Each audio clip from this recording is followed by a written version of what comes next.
الحمد لله نحمده ونصلي على رسوله الكريم اما بعد فاعوذ بالله من الشیطان الرجیم بسم اللہ الرحمن الرحیم والعصر ان الانسان لفی خسر الا الذین آمنوا وعملوا الصالحات وتواصوا بالحق وتواصوا بالصبر۔ تمام تر تعریفیں اللہ رب العزت کے لیے ہیں جو مالک کائنات خالق ارض و سما ہے، کہ جس نے اس انسان کو پیدا کیا اور اس کے لیے بے شمار نعمتیں عطا کی تاکہ انسان ان نعمتوں کو استعمال کرے اور اللہ تعالیٰ کا شکر ادا کرے، اللہ تعالیٰ کی بندگی اختیار کرے، اللہ تعالیٰ کی احکامات کی نافرمانی نہ کرے، بلکہ ساری زندگی اطاعت اللہ کے تحت زندگی گزارے، اس سے کوئی نافرمانی سرزد نہ ہو جائے، بس اسی سے بڑھتا رہے۔ یہی انسان کی کامیابی کا راز ہے۔ میں نے آپ کے سامنے سورۃ العصر تلاوت کی ہے۔ سورۃ العصر قرآن مجید کی سب سے چھوٹی صورتوں میں سے ایک چھوٹی صورت ہے۔ کل 3 ایسی صورتیں ہیں جو صرف 3 آیاتوں پر مشتمل ہے۔ ایک سورۃ الکوثر ہے، ایک سورۃ النصر ہے اور تیسری سورۃ العصر ہے۔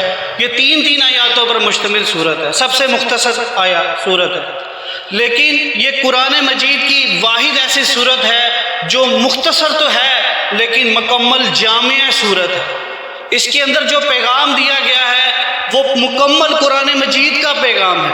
پورے قرآن کے اندر جو پیغام دیا گیا ہے وہ اس کو سمو کر چند چھوٹے الفاظوں کے اندر اللہ تعالیٰ نے سمو دیا ہے اور کامیابی کا ایک راز بتا دیا ہے انسان کے لیے کہ انسان اگر تو کامیاب ہونا چاہتا ہے تو اس صورت کے اوپر غور کر، اس پر ایمان لے آ۔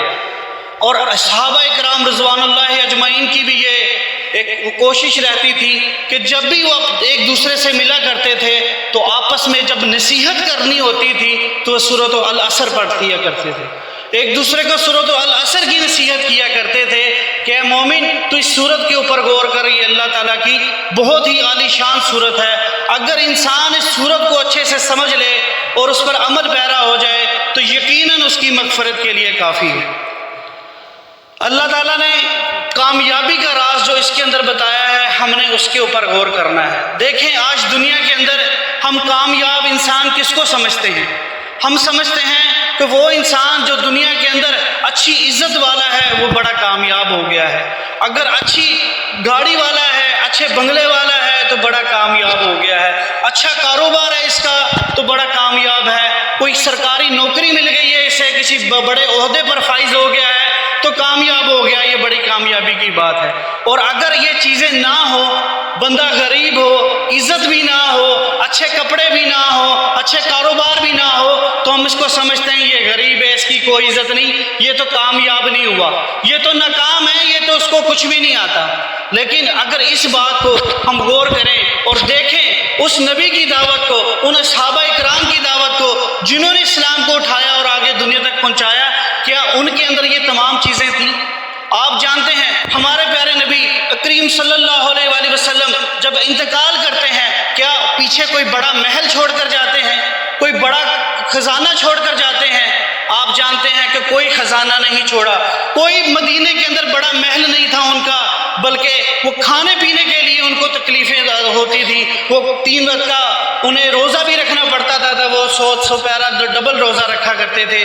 تو ہم نے دیکھا ہے اسی طرح صحابہ کرام رضوان اللہ اجمعین، آپ جانتے ہیں ابو ذر غفاری رضی اللہ تعالی عنہ کو، آپ جانتے ہیں علی رضی اللہ تعالی عنہ کو، کہ جب ان کی شادی ہوتی ہے تو ان کے پاس پیسہ نہیں ہوتا، دولت نہیں ہوتی، تو آپ صلی اللہ علیہ وسلم پوچھتے ہیں اے علی تیرے پاس مہر دینے کے لیے کچھ ہے؟ تو فرماتے ہیں کہ اللہ کے رسول میرے پاس تو ایسا کچھ بھی نہیں ہے۔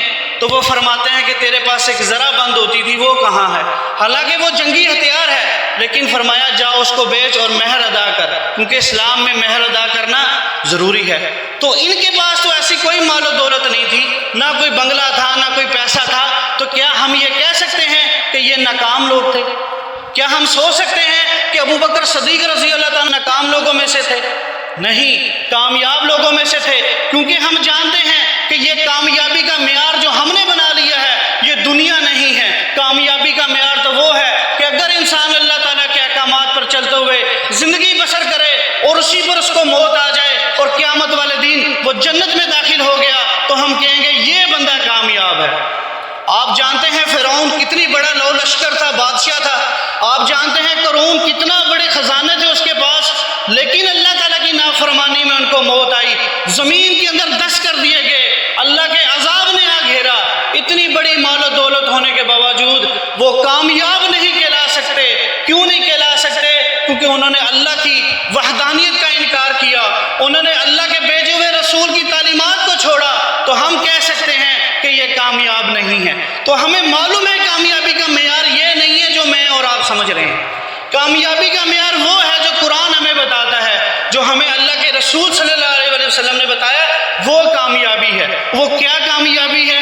اللہ تعالیٰ فرماتے ہیں سورہ العصر کے اندر، العصر کہا جاتا ہے ایک ایسا وقت جو تیزی سے گزرا ہے۔ اللہ فرماتے ہیں والعصر، زمانہ گواہ ہے، زمانہ اس بات کا شاہد ہے، اور عصر کہتے ہیں وہ وقت جو بڑے تیزی سے گزر رہا ہے، بہت جلدی گزر رہا ہے۔ عصر کا ٹائم آپ نے دیکھا ہوگا، مغرب ہو رہی ہوتی ہے، دن ڈھل رہا ہوتا ہے اور بڑی جلدی سے وہ وقت گزر رہا ہوتا ہے۔ تو ایسا وقت جو بڑی جلدی سے گزر رہا ہے، پتہ نہیں لگتا 20 سال گزر گئے ہیں، پتہ نہیں لگتا 50 سال گزر گئے ہیں، دن کا پتہ نہیں لگتا، تو یہ تیزی سے وقت گزر رہا ہے۔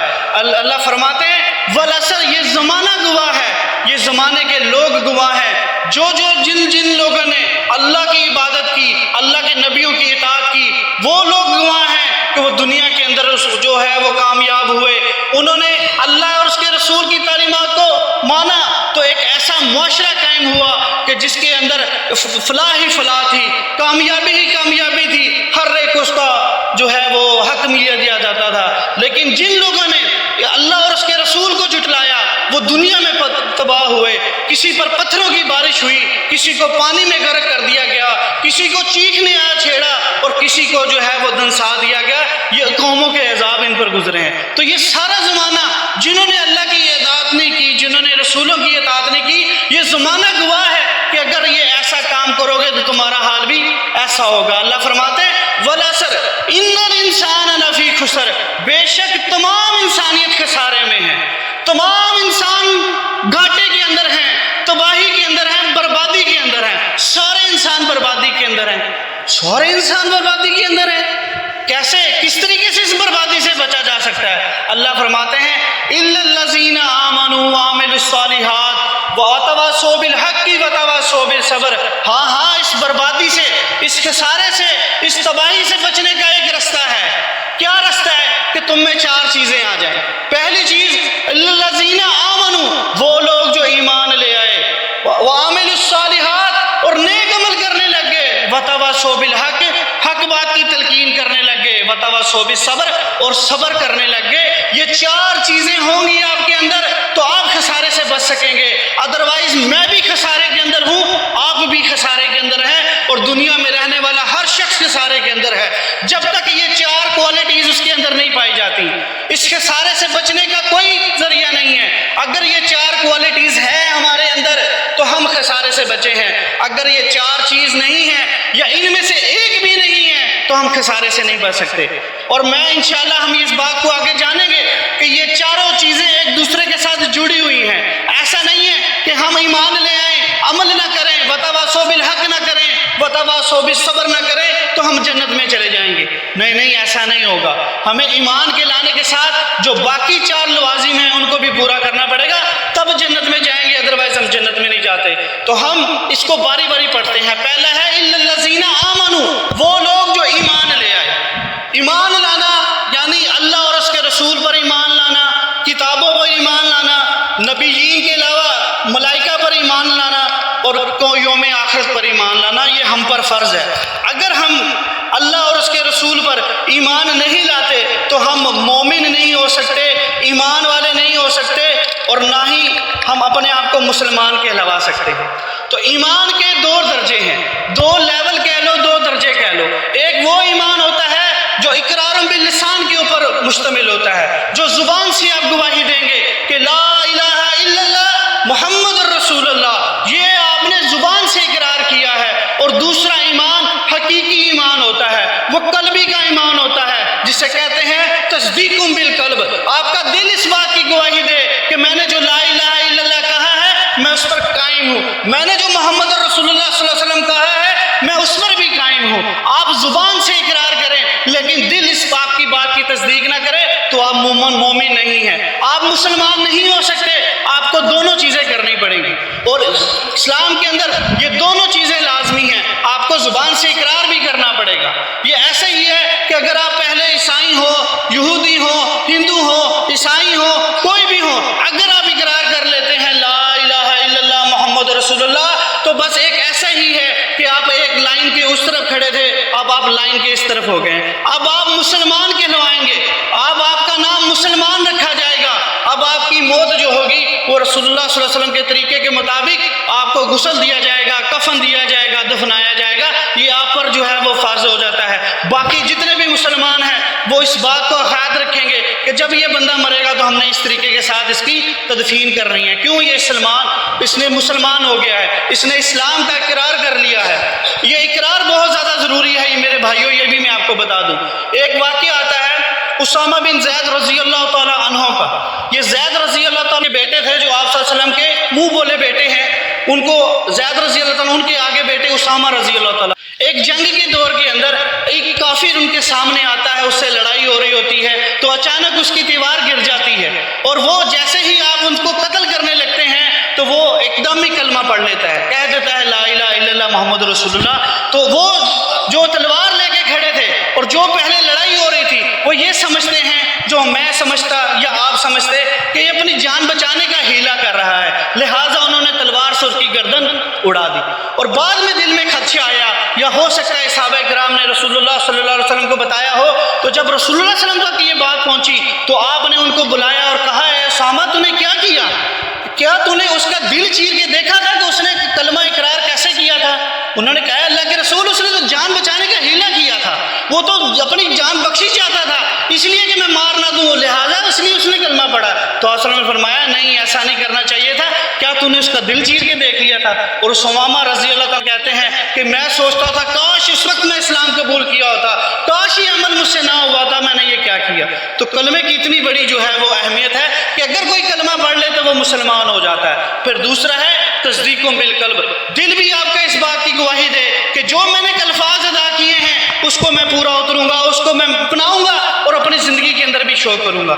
آپ فرماتے ہیں، اللہ تعالیٰ نے فرمایا سورہ بقرہ ہے سورت نمبر 2 آیت نمبر 256 ہے 256، اللہ تعالیٰ فرماتے ہیں قد تبین الرشد من الغی، یقیناً جو گمراہی ہے وہ ہدایت سے الگ ہو گئی ہے، تبین ہو چکی ہے، رشد من الغی، ہدایت اور گمراہی الگ الگ ہو چکی ہے۔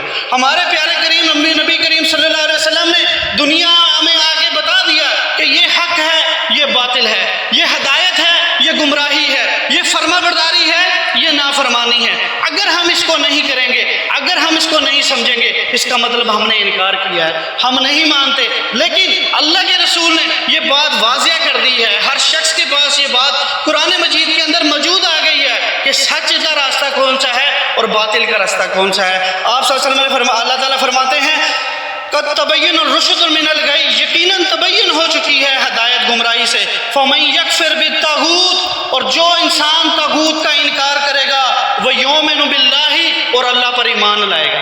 اب طاغوت کا انکار کیا چیز ہے اس کو تھوڑا سمجھیں۔ اللہ تعالیٰ فرماتے ہیں لا الہ الا اللہ، یہ جو لا الہ ہے بیسیکلی یہ طاغوت ہے کہ اللہ کے علاوہ اور کوئی الہ نہیں، کوئی حاجت روا نہیں، کوئی مشکل کشا نہیں، کوئی ہماری بگڑی ہوئی کو بنانے والا نہیں، کوئی ہماری فریادوں کو سننے والا نہیں، صرف ہے تو کون ہے؟ ایک اللہ ہے۔ اگر ہم لا الہ الا اللہ کہتے ہیں تو اس بات کا اقرار کرتے ہیں کہ ہم نے اللہ کے علاوہ کسی اور کے آگے جھکنا نہیں ہے۔ لیکن اگر ایسا ہو کہ ہم اللہ کو مشکل کشا کہیں اور علی رضی اللہ تعالیٰ عنہ کو بھی مشکل کشا کہیں، ہم اللہ سے بھی مدد کی درخواست کریں اور یا رسول اللہ مدد کا بھی ہم اقرار کریں، تو کیا ہم نے طاغوت کا انکار کیا ہے؟ لا الہ کا اقرار کیا ہے؟ یقیناً نہیں کیا۔ یہ تو ایسا ہی ہوگا میں کہوں اللہ بھی جو ہے وہ بچے دینے والا ہے، فلاں شخص بھی بچے دینے والا ہے، اللہ بھی جو ہے وہ میری حاجات کو پوری کرنے والا ہے، فلاں شخص بھی میری حاجات کو پوری کرنے والا ہے، تو پھر لا الہ تو نہ ہوا نا۔ آپ نے الا اللہ کا تو اقرار کر دیا، لیکن اللہ کے علاوہ اللہ کی جو خصوصیات تھی، اللہ کے جو اختیارات تھے وہ آپ نے کسی اور کو دے دیے، لہٰذا آپ نے طاغوت کا انکار نہیں کیا۔ آپ نے اللہ کو اللہ تو مان لیا ہے لیکن اللہ کے غیر کا انکار نہیں کیا۔ جب تک آپ اللہ کے غیر کا انکار نہیں کریں گے آپ داخل نہیں ہو سکتے۔ اگر عیسائی کو آج نام مسلم کہتے ہیں تو اسی وجہ سے کہتے ہیں وہ اللہ کو مانتے ہیں، لیکن عیسیٰ علیہ السلام اور مریم علیہ السلام کو اللہ کا بیٹا اور بیٹی قرار دیتے ہیں۔ وہ کہتے ہیں یہ اللہ کے بیٹے ہیں، ان کے ساتھ شریک ٹھہراتے ہیں۔ ہم کہتے ہیں یہ نان مسلم ہے۔ کیوں؟ انہوں نے طاغوت کا انکار نہیں کیا، انہوں نے اکیلے اللہ کو نہیں مانا۔ تو جب اکیلے اللہ کو نہیں مان رہے تو پھر کس طریقے سے وہ مسلمان ہو سکتے ہیں بھائی؟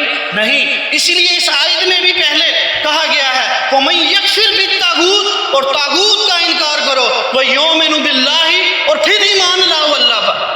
پہلے طاغوت کا انکار کرو، اللہ کے علاوہ کسی اور کو اپنا حاجت روا مشکل کشا نہ مانو، کسی اور کو اپنا بیٹیاں دینے والا نہ مانو، اپنی مصیبتوں میں سے نکالنے والا نہ مانو، صرف اللہ کو مانو، یا اللہ پر یقین رکھو، باقی سب کا انکار کرو۔ اللہ کی پاور کسی اور کو نہ دو، اگر تم دیتے ہو تو اللہ کا شریک ٹھہراتے ہو۔ تو جو شخص یہ کرے گا کیا ہوگا؟ فَقَدْ اسْتَمْسَكَ بِالْعُرْوَةِ الْوُثْقَىٰ، یقیناً اس نے تھام لیا ایک ایسا سہارا، ایک ایسا کڑا، ایک ایسی رسی، لَا انفصام لَهَا، جو کبھی ٹوٹے گا نہیں۔ اس نے ایک ایسا سہارا تھام لیا اللہ والا جو کبھی اس کو رسوا نہیں ہونے دے گا، جو اس کی کان نہیں لگانے دے گا، جو کبھی اس کو گمراہ نہیں ہونے دے گا، جو اس کو دوزخ میں نہیں لے کے جائے گا بلکہ جنت کی لازوال نعمتوں میں داخل کرے گا۔ یہ وہ سہارا تھام لیا ہے۔ آگے فرمایا واللہ السمیع العلیم، اللہ تعالیٰ سننے والا بھی ہے، جاننے والا بھی ہے۔ اب یہاں پر تھوڑی سی میں آپ کی توجہ چاہوں گا، یہاں پر اللہ تعالیٰ کی دو صفتوں کا ذکر ہوا ہے، السمیع اور العلیم۔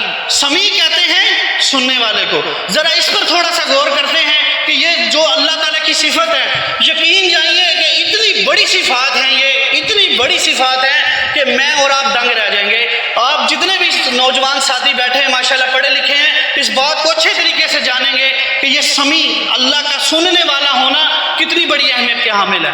آپ جانتے ہیں دنیا کے اندر کم و بیش 7 ارب لوگ رہتے ہیں، 7 ارب انسان رہتے ہیں، اور دنیا کے اندر سب سے بڑی ٹیکنالوجی کمپیوٹر جسے ہم بولتے ہیں، اس کا سب سے نمبر 1 پہ جو کمپیوٹر ہے اسے سپر کمپیوٹر بولا جاتا ہے، سپر کمپیوٹر۔ اگر یہ 7 ارب مسلمان یا 7 ارب لوگ جو دنیا کے اندر رہ رہے ہیں ایک وقت اکٹھی ای میل بھیج دیں اس کمپیوٹر پر تو کیا ہوگا؟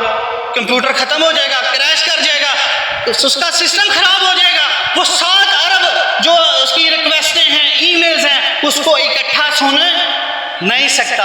اور دنیا کے اندر آپ جانتے ہیں کہ اللہ سائنس بتاتی ہے کہ 10 لاکھ سے زیادہ اقسام انواع کی پائی جاتی ہیں، یعنی جاندار جو ہیں وہ 10 لاکھ سے زیادہ ہیں، جس میں سے انسان جو ہے وہ ایک جاندار ہے، چونٹی ایک جاندار ہے، شیر ایک جاندار ہے، بلی ایک جاندار ہے۔ اس طرح کی جانداروں کی اگر لسٹ بنائیں تو 10 لاکھ انواع بنتی ہیں، اقسام بنتی ہیں جاندار کی۔ اب میں مجھ سے سوال کرتا ہوں کہ دنیا کا بڑے سے بڑا کمپیوٹر، بڑے سے بڑا انسان، بڑے سے بڑی ہستی، جب اس کو یہ 7 ارب لوگ اکٹھے پکاریں گے تو کیا وہ قادر ہے ان سب کی آوازوں کو سن سکے؟ دنیا میں سب سے بڑی ٹیکنالوجی فیل ہے تو ہم سنتے ہیں کہ یار یہ ہماری فریادوں کو سن لیتے ہیں، ہم کہتے ہیں یا عبد القادر جیلانی میری فلاں عزت کو پوری کر، اے فلاں میرے فلاں مسئلے کو حل کر۔ تو 7 ارب لوگ اگر پکار لیں اس الہ کو جس کو آپ نے اللہ کی صفتیں دی ہوئی ہیں تو کیا وہ ساری کی ساری کی باتیں سن لے گا ایک ٹائم پہ؟ نہیں سن سکتا، سننے پر قادر ہے۔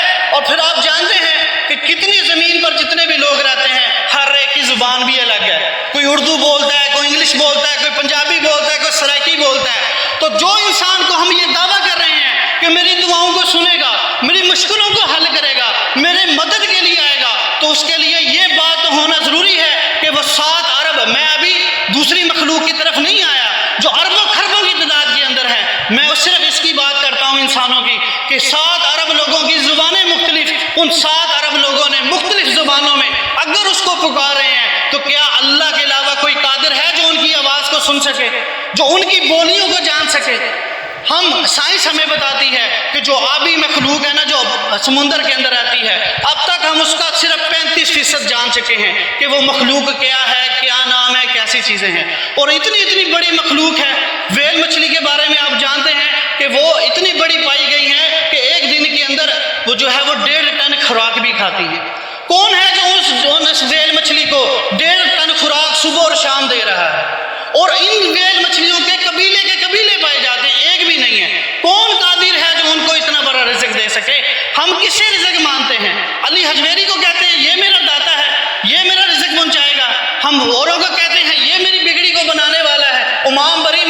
قسمت کھڑے کھڑی، وہ میری کھوٹی قسمت وہ کھڑی کرے گا۔ جتنی بھی مخلوق ایک تو آواز نہیں پہچان سکتے، کیڑی کی آواز الگ ہے، چونٹی کی آواز جسے وہ کہتے ہیں وہ الگ ہے، اور ہاتھی کی آواز الگ ہے، انسان کی آواز الگ ہے، اور سمندری مخلوق کی آواز الگ ہے۔ تو کوئی ایسا رب ہونا چاہیے، کوئی ایسا الہ ہونا چاہیے جو ان ساروں کی بیک وقت بھی زبان کی آواز سن سکے، اور صرف سن نہ سکے، اگلی بات سنیے اس کو پورا بھی کر سکے۔ کوئی ایسا لے آؤ آپ ہستی جس کو تم کہتے ہو یہ میری فلاں فریادوں کو سننے والا ہے، آپ بنا لو اس کو، چلو جی ٹھیک ہے سن لیا، ساری مخلوق کو سن لیا، اب عطا بھی تو کر، اب اس کی مشکل کو بھی تو حل کر، اس کی پریشانی کو بھی تو دور کر، جو بے اولاد ہے ان کو اولاد تو دے، اور جن کی بیماری ہے ان کی بیماری کو دور تو کر، تو صحیح۔ کوئی نہیں تم آپ کے سامنے آئے گا، کوئی نہیں یہ دعویٰ کرے گا کہ ہاں جی میرا فلاں جو ہے مشکل کشا میرا یہ کام بگاڑ سکتا ہے، اور یہ نام بھی ہم نے رکھ لیے ہیں، یہ امام بڑی ہے میری کھوٹی قسمت کھڑی کرنے والا ہے اللہ تعالیٰ۔ یا چلو یہ سوال ہے آپ لوگوں سے کہ اگر امام بری میری کھوٹی قسمتوں کو کھڑی کرنے والا ہے، ذرا بتاؤ کہ قسمت کو کھوٹی کون کرتا ہے؟ اللہ کرتا ہے؟ پھر کہیں گے جی کھوٹی تو اللہ کرتا ہے۔ کوئی یا تو نام لو کسی بزرگ کا کہ وہ بندہ جو ہے وہ جی ہماری قسمتوں کو کھوٹی کر دیتا ہے۔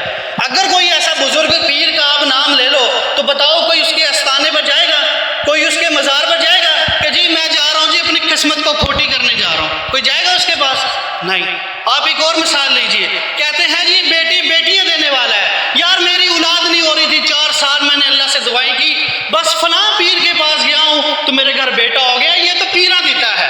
نعوذ باللہ، کہتے ہیں اللہ سے میں مانگتا رہا نہیں ملا، ان پیروں کے پاس گیا ہوں تو دے دیا، اس کا نام پیراں دیتا ہے، یہ پیروں نے دیا ہے۔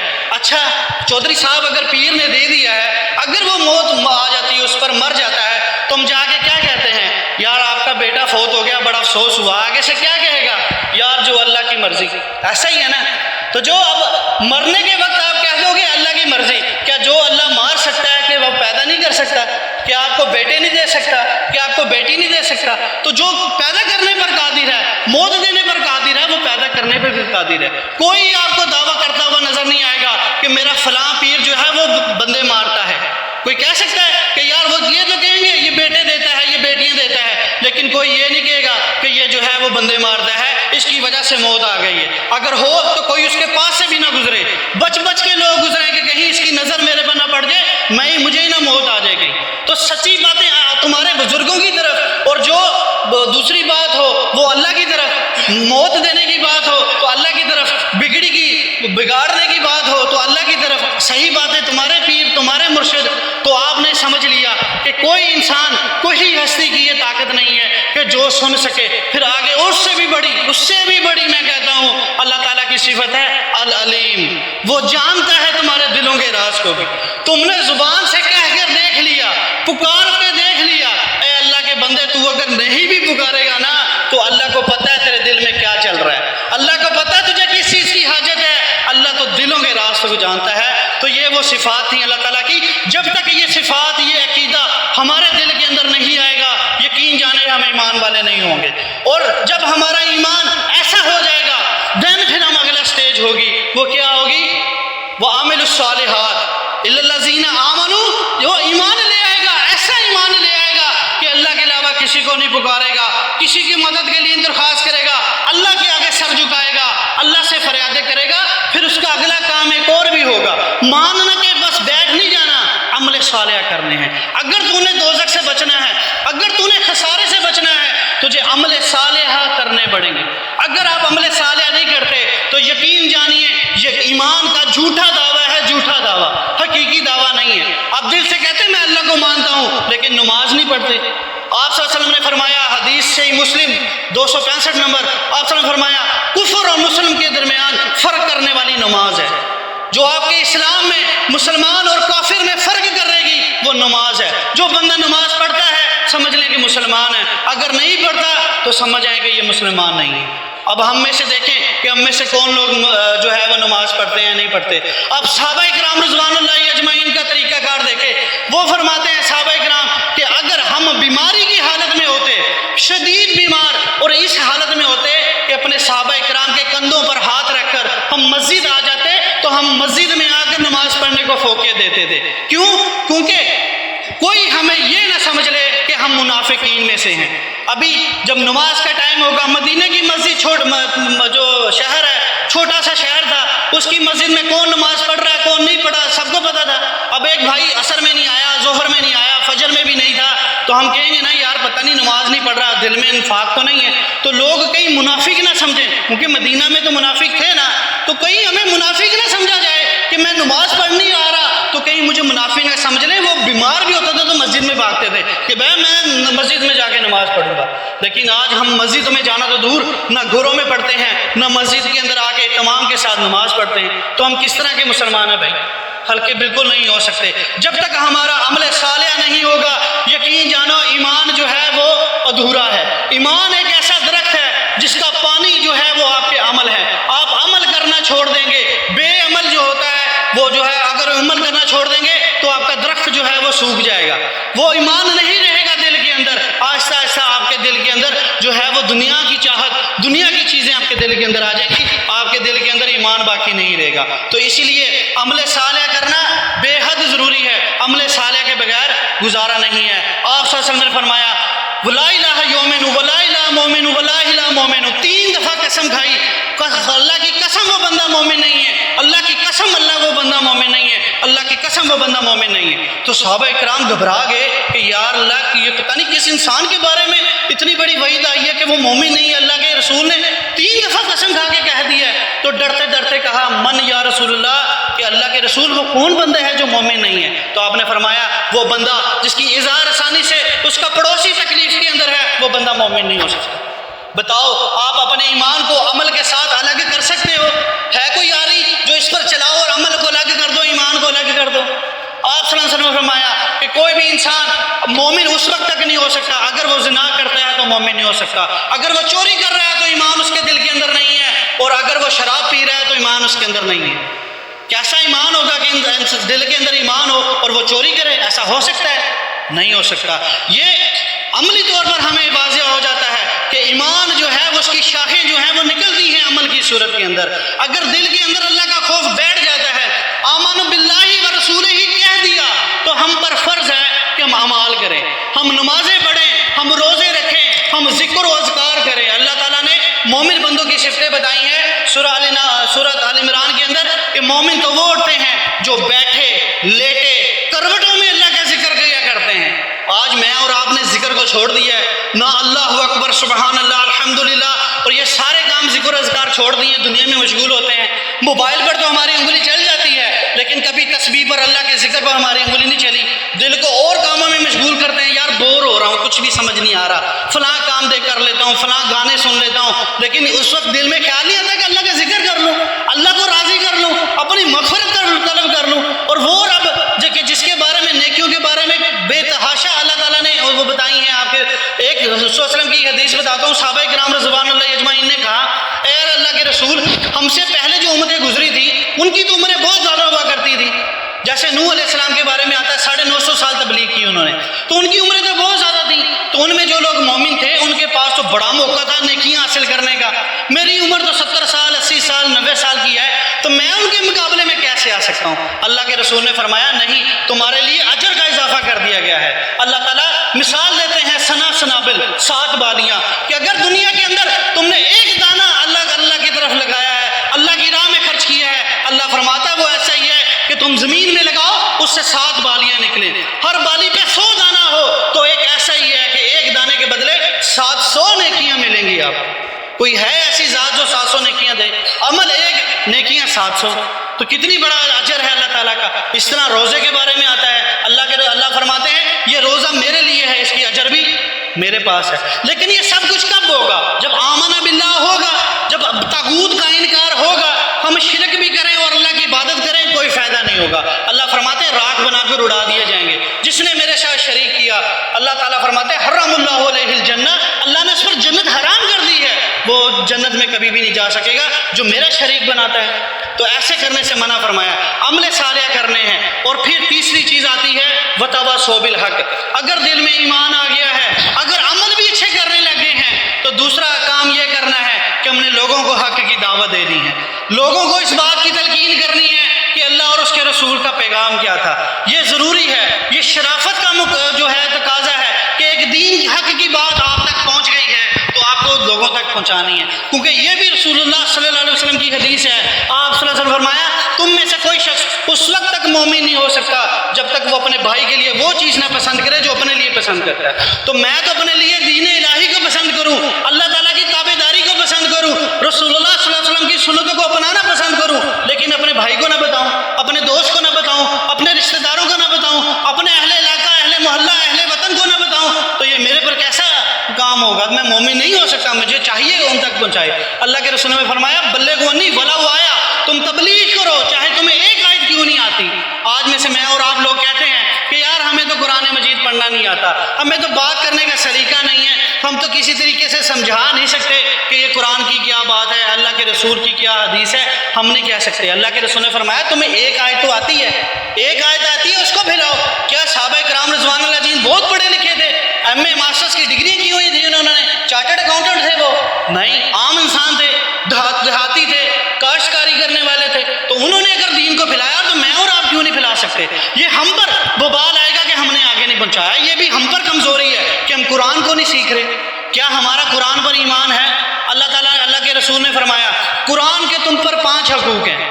پہلا حق کس پر ایمان لاؤ، ایمان لاؤ کہ یہ اللہ کی کتاب ہے، یہ اللہ کی طرف سے نازل ہوئے، یہ اللہ کا کلام ہے، اس بات پر دل ٹھکنا چاہیے۔ پہلی بات تو یہ ہے، اگر ایمان نہیں نہ ہوگا تو اگلا کام ہو ہی نہیں سکتا۔ کیا میرا اور آپ کا ایمان ہے کہ یہ اللہ کی کتاب ہے؟ اگر اللہ کی کتاب ہے تو ہم الماریوں میں سنبھال کے رکھتے، اسے درازوں میں پیک کر کے رکھتے، گلاب چڑھا کے رکھتے، یہ کام ہوتا ہے ہمارا۔ آج ہمارے دوست کا کوئی لیٹر آ جائے، کوئی خط آ جائے، ہم تو پڑھتے ہیں بڑے شوق سے، کوئی سند مل جائے لوگوں کو دکھاتے ہیں، دیکھو جی میرے ماسٹرز کمپلیٹ ہو گیا ہے، دیکھو جی مجھے فلاں کام میں جو ہے وہ سند ملی ہے، اپریسیشن ملی ہے مجھے فلاں ادارے کی طرف سے، مجھے سراہا گیا ہے، میری کوالٹیز کو سراہا گیا ہے، دنیا کو دکھائیں گے۔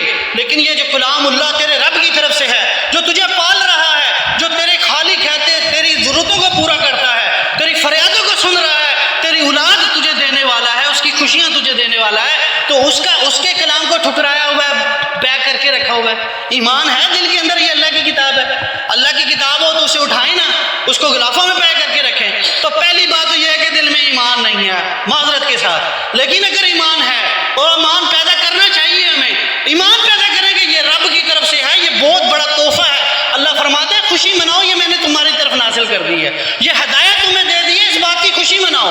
اگر یہ میں پہاڑ پر نازل کرتا تو یہ پہاڑ ریزہ ریزہ ہو جاتا۔ یہ انسان تیری ہدایت کے لیے ہے، اگر اللہ ہدایت نہ دیتا تو میں اور آپ جنت میں کیسے جاتے؟ کوئی سوچا ہے کبھی کسی نے؟ اللہ نے تو ہدایت کا راستہ دے دیا ہے، طریقہ بتا دیا کہ بھائی اس پر چل اور اس طرح کر، تو ہم نے ایمان لانا ہے۔ دوسرا اللہ کے رسول نے فرمایا کہ پہلا حق کیا ہے؟ اس پر ایمان لو۔ دوسرا حق اس کو پڑھو، اس کا ذکر کرو۔ ہم نے ایمان لے آئے لیکن پڑھے نہ۔ ایمان ہے کہ اللہ کی کتاب ہے، میں اور آپ سب کا ایمان ہے نا کہ اللہ کی کتاب ہے قرآن مجید، لیکن کیا اس کو پڑھتے ہیں ہم؟ کیا اس کا حق ادا کر رہے ہیں؟ اللہ کی کتاب ہو اور ہم پڑھیں نا۔ پہلے تو ایمان نہ لانا، یہ سب سے بڑی بات ہے، اور پھر ایمان لے آنے کے بعد نہ پڑھنا، کیا یہ سب سے بڑی تکذیب نہیں ہے؟ کیا یہ سب سے بڑی تکذیب نہیں ہے؟ اللہ تعالیٰ نے فرمایا ومن اللہ تعالیٰ نے فرمایا ومن اظلم ممن ذکر بآیات ربہ فأعرض عنہا، اور تم میں سے سب سے بڑا برا شخص، سب سے ظالم شخص وہ ہے کہ جسے اللہ کی آیاتیں پڑھ کر سنائی جاتی ہیں، فأعرض عنہا، وہ اس سے منہ موڑ لیتا ہے، اس کو مانتا نہیں ہے، اس پر عمل کرنے کے لیے تیار نہیں ہے، اس کو سمجھ کر اپنی زندگی کا حصہ بنانے کے لیے تیار نہیں ہے، یہ سب سے بڑا ظالم انسان ہے۔ تو آپ کو پتہ ہے اللہ کا کلام ہے، آپ کو پتہ ہے اللہ نے نازل کیا ہے، آپ کو پتہ ہے من جانب اللہ ہے، اس کے جواب داری ہوگی، قیامت والے دن اس سے متعلق مجھ سے سوال کیا جائے گا، تو کیا ہم نے اس کو پڑھ کر بھی دیکھا ہے؟ بالکل نہیں پڑھتے۔ اچھا، تیسرا حق کیا ہے قرآن مجید کا؟ اللہ نے فرمایا، اللہ کے رسول نے فرمایا پہلا حق ایمان لاؤ، دوسرا ذکر کرو پڑھو، تیسرا اس کو سمجھو۔ آج ہم پڑھتے بھی ہیں لیکن سمجھتے نہیں ہیں، ہم نے عربی کی گردانیں تو رٹ لی ہیں، تو فر فر فر فر عربی پڑھیں گے، بغیر ترجمے کے پڑھیں گے، سمجھ نہیں آ رہی کیا ہوا ہے کیا نہیں ہوا، کون سی بات کا کہا گیا ہے، کس سے منع کیا گیا ہے، اللہ کے رسول کی تعلیمات کیا تھی، ان کی زندگی کیا تھی۔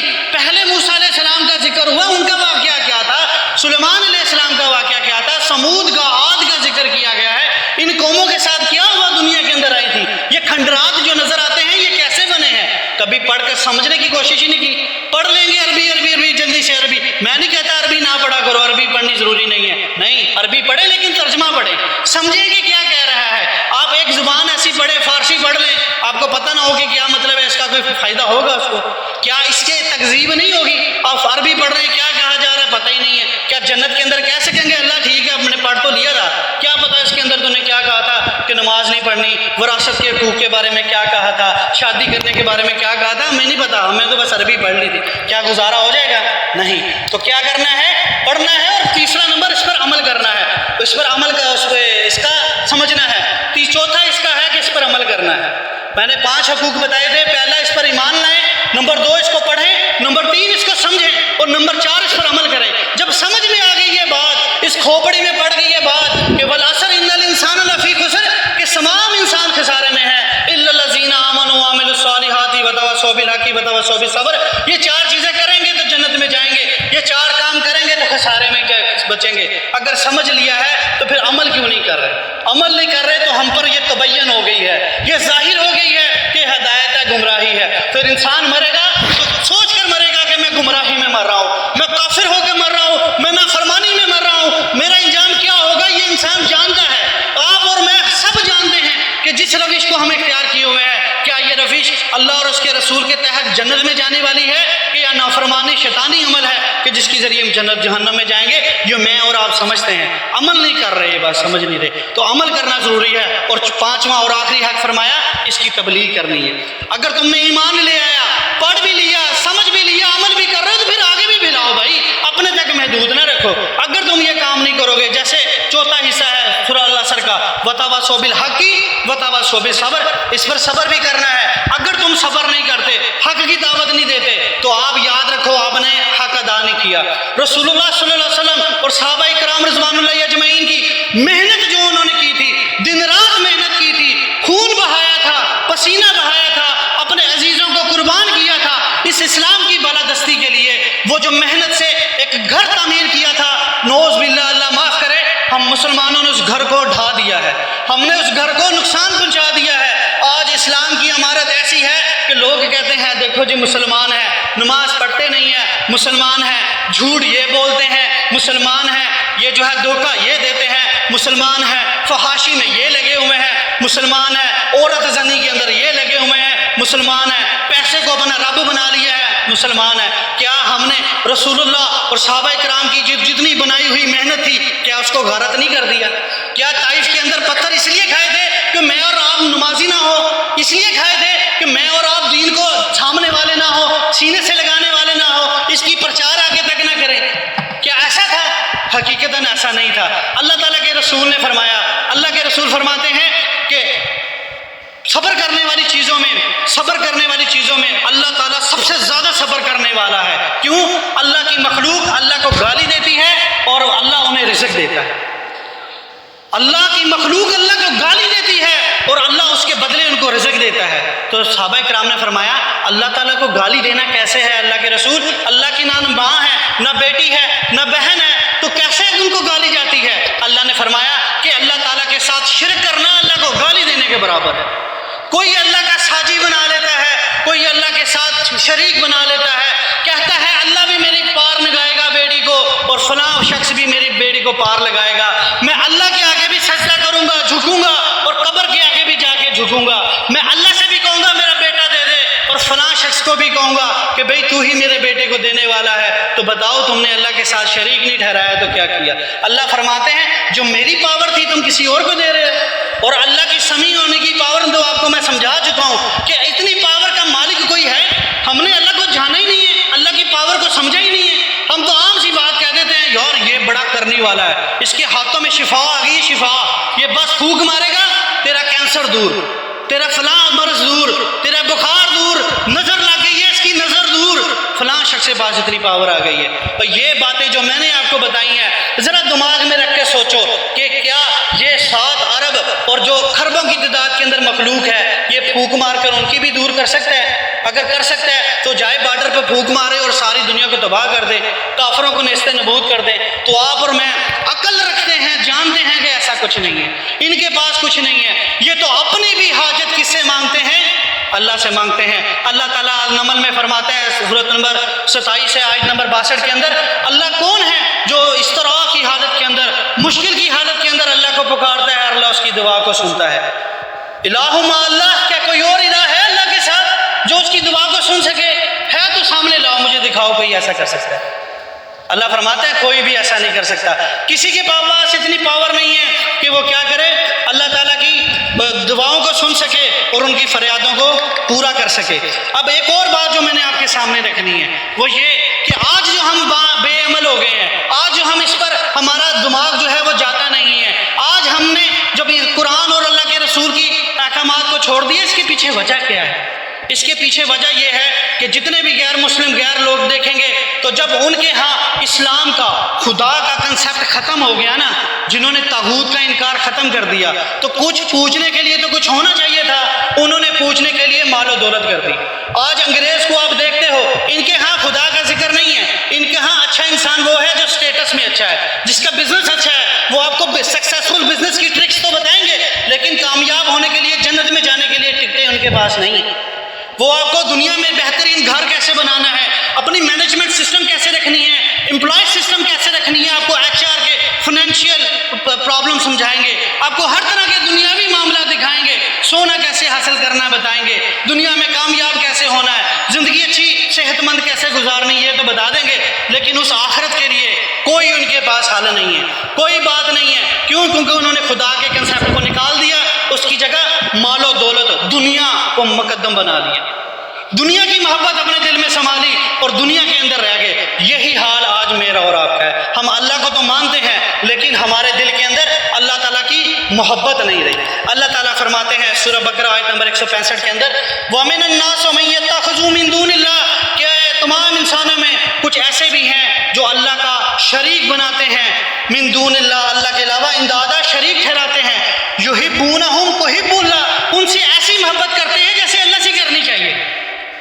اللہ نے فرمایا کہ کچھ لوگ ایسے ہیں جو اللہ کے شریک بناتے ہیں. کس طرح بناتے ہیں شریک؟ وہ ان سے ایسی محبت کرتے ہیں جیسے اللہ سے کرنی چاہیے. کیا آج ہم مال و دولت سے اللہ کو زیادہ پسند کرتے ہیں، مال و دولت کو زیادہ پسند کرتے ہیں؟ آج ہمارے لیے کاروبار ہمارا اہمیت کے حامل ہے کہ اللہ اہمیت کے حامل ہے؟ اگر ہوتا تو نماز کے ٹائم دکان بند کر کے مسجد ہوتے یا دکان کھول کے گاہک کا انتظار کرتے؟ آج کاروبار عزیز ہے، ہماری تنخواہیں، ہماری ملازمتیں عزیز ہیں، آج ہماری اولاد عزیز ہے جو ہمارے جو ہے وہ پورے کرتی ہے، یہ سب چیزیں ہمیں عزیز ہیں. اللہ فرماتے ہیں یہ ان سے ایسی محبت کرتے ہیں جیسے اللہ سے کرنی چاہیے تھی. یاد رکھیں، اگر دل کے اندر محبت الہی نہیں ہوگی، اگر اللہ تعالیٰ کی محبت کم ہوگی، باقی چیزوں کی زیادہ ہوگی، تو تب بھی ہم اللہ کا شریک بنا رہے ہیں. ہمارے دل کے اندر چاہت، محبت اگر ہونی چاہیے تو کس کی ہونی چاہیے؟ اللہ کی ہونی چاہیے. فکر یہ ہونی چاہیے کہ ہم اللہ تعالیٰ کی جو ہے وہ بندگی کے اندر گزاریں. آخری بات، آخری آیات آپ کے سامنے پیش کروں گا.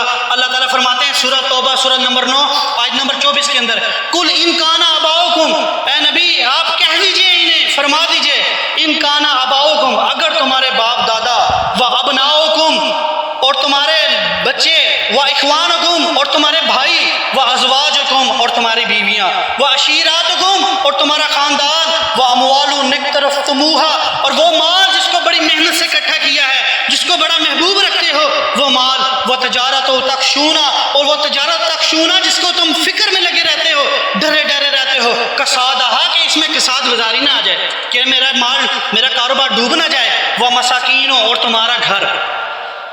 یہ 8 چیزیں بتائی ہیں. میں دوبارہ رپیٹ کر دیتا ہوں، 8 چیزیں. آپ کے باپ دادا، آپ کے بچے، آپ کے بھائی، آپ کی بیوی، آپ کا پورا خاندان، 5 چیزیں، اور 3 چیزیں دنیا کی، مال، آپ کی تجارت، آپ کا کاروبار، اور تیسرا آپ کا گھر. یہ 8 چیزیں ہی ہوتی ہیں جس کے پیچھے انسان بھاگتا ہے، جس کے پیچھے میں بھاگ رہا ہوں، جس کے پیچھے آپ بھاگ رہے ہیں. یا تو ہمیں رشتہ داری مار بیٹھی ہے، چاہے اولاد ماری بیٹھی ہے، یا کاروبار سے زیادہ محبت رکھتے ہیں، یا ہمارے گھر ہمیں بہت عزیز ہیں، بڑے عالیشان بنا رہے ہیں. اللہ فرماتے ہیں اگر یہ 8 چیزیں ترزونہا، اگر تمہیں زیادہ محبوب ہے، احب اللہ، احب علیکم من اللہ و رسولہ، اگر تمہیں زیادہ عزیز ہیں، زیادہ محبت رکھتے ہو ان 8 چیزوں سے، کس کے بدلے میں؟ من اللہ، اللہ کے، و رسولہ، اور اس کے رسول کے، وہ جہاد فی سبیل اللہ، اور اللہ کی راہ میں جد و جہد کرنے کے، اللہ کی راہ کے اندر تبلیغ کرنے کے. اگر یہ 8 چیزیں تمہیں ان 3 چیزوں سے زیادہ عزیز ہیں، فتربصوا، تو پھر جاؤ، دفع ہو جاؤ اور انتظار کرو، حتی یاتی اللہ بامرہ، اس سے پہلے کہ اللہ کا فیصلہ آ جائے، اللہ کا حکم آ جائے. واللہ لا یہدی القوم الفاسقین، اللہ ایسے فاسقوں کو، ایسے نافرمانوں کو کبھی ہدایت نہیں دیتا، کبھی گمراہی سے نہیں نکلیں گے، یہ اسی میں لگے رہیں گے. الہاکم التکاثر حتی زرتم المقابر، آئے جائے بڑھتا رہے اور گاڑی ہے، پجارو ہے، ہوائی جہاز ہے، بیرون ملک کے سفر ہیں، یہ خواہشات نہ ختم ہوئی تھی نہ کسی انسان کی ختم ہوں گی، اسی کے پیچھے چلتا ہے اور دین کو بلا بیٹھا ہے اور آخرت کو بلا بیٹھا ہے۔ اور یہی میرے بھائیوں آج کا سبق ہے کہ اگر میں اور آپ نجات چاہتے ہیں، اگر ہم چاہتے ہیں کہ اللہ تعالیٰ کے نافرمان نہ بنیں اور جنت میں داخل ہوں، خسارے سے بچ جائیں، تو یہ چاروں چیزیں کرنی پڑیں گی۔ چاروں میں سے کوئی ایک بھی چھوٹ گئی آپ سے اور مجھ سے تو یقین جانیے ہم خسارے سے نہیں بچیں گے۔ ہاں یہ ہو سکتا ہے کہ کسی ایک چیز میں ہم زیادہ ہوں، دوسرے میں کم ہوں، ایمان زیادہ ہو، عمل تھوڑا کم ہو، دعوت میں زیادہ ہو، صبر میں تھوڑا کم ہو، لیکن ہونی بہت ضروری ہے۔ چاروں چیزیں ہوں گی تو ہم خسارے سے بچیں گے، جنت میں جائیں گے۔ اگر یہ چاروں چیزوں میں ایک بھی چیز چھوٹتی ہے تو یہ ایک لڑی ہے، موتیوں کی لڑی، ایک بھی دھاگا ٹوٹے گا تو سب کچھ بکھر جائے گا، نہ ایمان باقی بچے گا، نہ عمل باقی بچے گا، نہ ہی آپ کی دعوت کا کوئی اثر ہوگا۔ اگر آپ نے صبر بھی نہ کیا، آپ مشتعل ہو گئے اور لوگوں کو مارنا شروع کر دیا، اس سارے کام کو آپ کو کرنا پڑے گا۔ تو یقیناً آپ سب وعدہ کرتے ہیں اس بات کا کہ انشاءاللہ ہم ان چاروں چیزوں پر پورا اتریں گے۔ اللہ تعالیٰ ہمیں اس پر چلانے کی توفیق عطا فرمائے۔ سبحان ربک رب العزت عما یصفون وسلام علی المرسلین والحمد للہ رب العالمین۔